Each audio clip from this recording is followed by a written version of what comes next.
بسم الله الرحمن الرحیم. سلام خدمت شما نازنینای.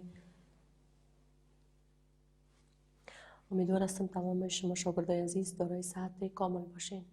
سلام او نیکی هیلی ګرانو زده کوونکو ته هیله ده چې تاسو ټول روغ او جوړ اوسئ.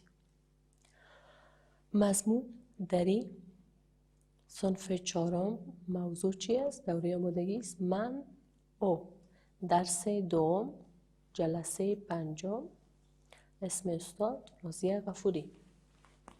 ګرانو زده کوونکو مضمونم دی دری، ټولګیم دی څلورم، موضوع ده من او، یعنی زه او هغه.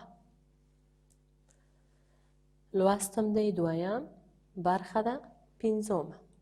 د ښوونکي نوم دی راضیه غفوری.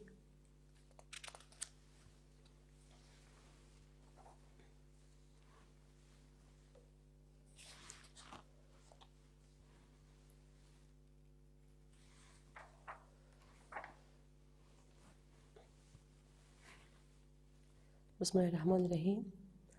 درس پنجم است در دوره آمادگی که عنوانش است من او. ما در درس‌های گذشته حروف خوانده بودیم که حرف ف بود، پ بود، کاف بود، میم بود که به حروف شما من مطمئن هستم کلمه جور کرده میتونین. من کلمه ها را براتون نشان داده بودم و کاربردش گفته بودم، هجایش گفته بودم که چه قسم تلفظ میشه. امیدوار هستم که شما نازنینا هم او را یاد گرفته باشید.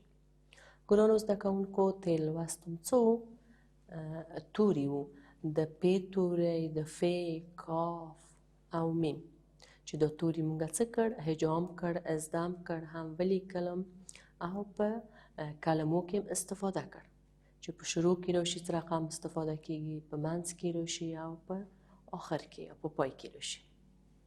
هیله ده چې تاسو ګرانو زده کوونکو هغه څه کړي؟ زده کړي موسی. او د نن لوستم دی څه دی؟ من او، زه هغه. چې د ده موخه څه ده؟ چې موږ باید وپېژنو چې زه او هغه څه رقم لیږل کیږي، څنګه یې وپېژنو چې زه څوک یم، هغه څوک دی. مثلا که ځان موږ معرفي کوو په دري ژبه کې څه وایو؟ نام من شریف است. نام من شریف است. نام من نجیب است. یا ګرانو زده کوونکو د تاسو نوم چې هر څه دی دلته یې څه ویلي دي؟ نام من شریف است. د ما نوم شریف دی. نام من نجیبه است. د ما نوم نجیبه دی. یعنی دلته دا هالک دی او دا نجیبه هم جلی ده. چې مونږ دا څه کوو؟ مونږ زده کوو او په جملو کې د ده کارول زده کوو چې څه رقم دا په جملو کې کارول کیږي. چې مونږ باید هم تلفظ زده کوو، هم لوستلی او هم لیکلی او وپېژنو چې څه رقم مونږ د خپله نوم یا بل څوک چې معرفي کوو کومه شیان متوجه کیږو، چی باید ووایو.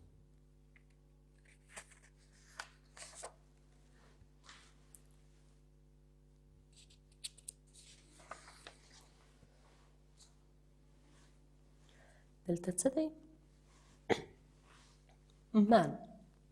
من ته اول څو ډېرې جملې تاسو ته وایم ګرانو زده کوونکو تر څو چې تاسو وپېژنئ چې من دا خو ضمیرونه دي چې بعدا تاسو یې وایئ. فعلا تاسو په څلورم ټولګي کې یاستئ، نوی د پښتو ژبه زده کوئ.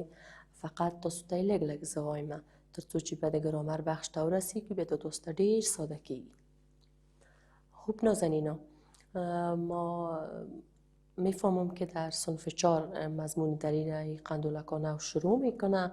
از این خاطر زیاد سر گرامر نمیپیچیم، فقط فعلا امیره بشناسیم که ای چی است. من یعنی این دختره که متوجه باشین گفته من کتاب قصه مطالعه میکنم. یعنی چی لیدی؟ من یعنی زه د قصې کتاب مطالعه کوم. دی جلۍ څه ویلی دي؟ زه د قصې کتاب مطالعه کوم. چې دلته اشاره چی ده؟ ځان ته کړې ده. چې موږ مثلا وایو زه کتاب لوستلی شم. معنای څه؟ من کتاب خوانده میتونم. من یعنی زه، او یعنی هغه. چې دلته دغه دوه دانې باید موږ کارول زده کو. که موږ ووایو نام من آمنه است. څه معنا؟ چې د جلې لیدي دما نوم آمنه دی. نام من آمنه است. دما نوم آمنه دی. نام او احمد است. نام او احمد است. داغ نوم احمد دی. زما نوم آمنه دی. داغ نوم احمد دی. یعنی مونږ دلته څه زده کوو؟ دوه ضمیر دي چې یو زه او بل څه دی؟ هغه.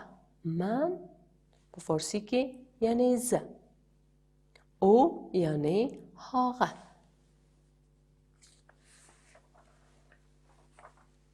چې دلته بیا هم تاسو ته راغلی من یک دختر هستم. که دا وی زه یوه جلیم. من یک دختر هستم. من شاگرد صنف 4 هستم. زه د 4 ټولګي زده کوونکی یم. دما نوم آمنه دی. نام من آمنه است. دلته څه دی؟ من.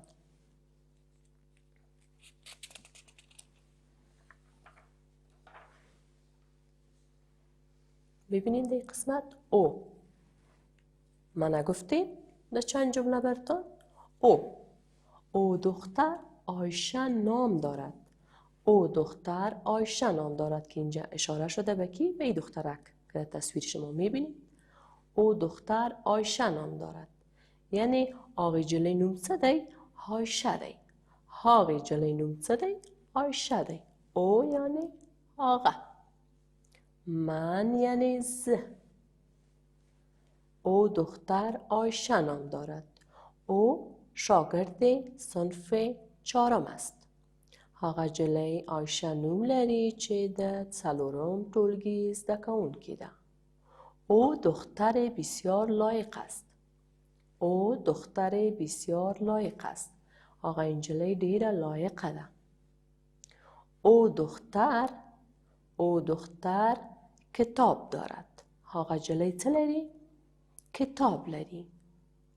او دختر چادر سرخ پوشیده. باز هم خطاب به می دخترک است. او دختر چادر سرخ پوشیده. آقای انجلی سور ټکری سر کړی دی. او یعنی هغه. هغه انجلی سور ټکری په سر لري. هغه انجلی سور ټکری په سر لري. چې دلته موږ مطلب هم دا دی چې موږ د ده کارول زده کو. او یعنی هغه. من یعنی زه. چې موږ هغه دواړه ضمیرونه باید زده کړو او د هغه کارول وپېژنو.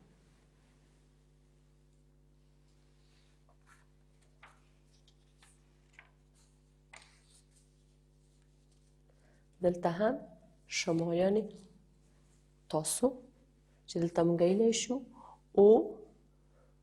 او آدم ترافیک است. هغه سړی ترافیک دی. هغه سړی ترافیک دی. چې د ضمیرو ته ضمیر اشاري هم ویلی کېږي ځکه چې موږ اشاره کوي. که موږ وایو نام من احمد است، موږ څه وکړ؟ ځان پلام اشاره وکړه چې د ما نوم احمد دی. او کله هم ویل چې او شخص ترافیک است، څه وکړ؟ اشاره هم وکړه هغه شخص ته چې هغه څه دی؟ ترافیک دی.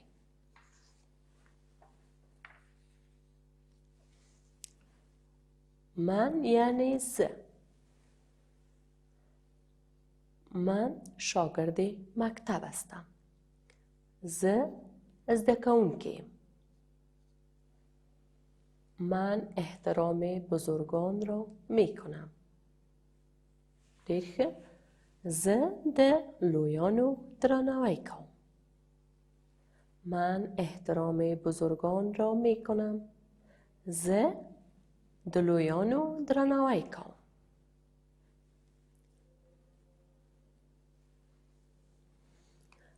اینجا من نه تنها به اسم بلکه به وقتی که اشاره میکنیم به خود، اینا ضمیر اشاری هستن، ام من و ام او که هر دویش من بر خود ما، چه من می یعنی زه، من یعنی زه، او یعنی هاغه. نام من آمنه است. نام من آمنه است. سمانو دمانو آمنه دی. او احمد است. اشاره که مثلا وی او احمد است. آقا احمد دی. آقا حالک چه دی؟ احمد نمیگی. که دلتا دا جلی تستوی گوری من کتاب قصه مطالعه میکنم. سی ویلی دی؟ زه تاسو ته د قصې کتاب لولم. زه تاسو ته د قصې کتاب لولم. بیم وی او احمد است. او احمد است. احمد بلوز سرخ داره. احمد بلوز زرد داره. یا احمد بلوز سبز داره. این سه نفر چی میگن؟ هر کدامش جدا جدا بر ما معرفی میکنه. او بچه احمد نام داره. او بچه محمود نام داره. او دختر چی است؟ عایشه نام داره. اینجا چی شد؟ نه تنها که من استفاده کردیم ضمیر اشاری را، بلکه به او هم گفتیم که من و او. اینجا یک جمله اگر بر بگوییم من عایشه هستم به او بچه کتاب میخوانم. زه عایشه ایم هاغالکتا کتاب بویم. خوب نازنینا، کارخانگیتون چی است؟ امی 5 جمله به من و 5 جمله به او نوشته میکنین. تشکر از توجه شما. خدا حافظ شما.